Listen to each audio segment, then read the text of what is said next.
Hello and welcome everyone. So how you can download Ubuntu 16.4 LTS. So how you can do that?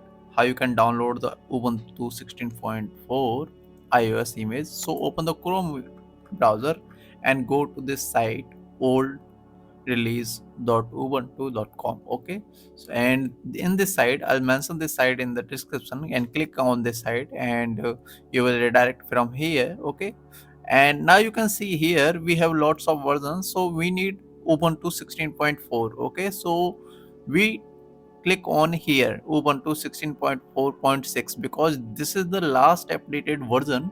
So click on it and now slide down a little bit and now you can see here we have lots of versions here. Okay, so we need to download this one. Okay, 16.4 Ubuntu AMD 64 iOS. Okay, so click on it and it will be download. Okay, so click on it and now it asks me for downloading. Okay, so I'll save it.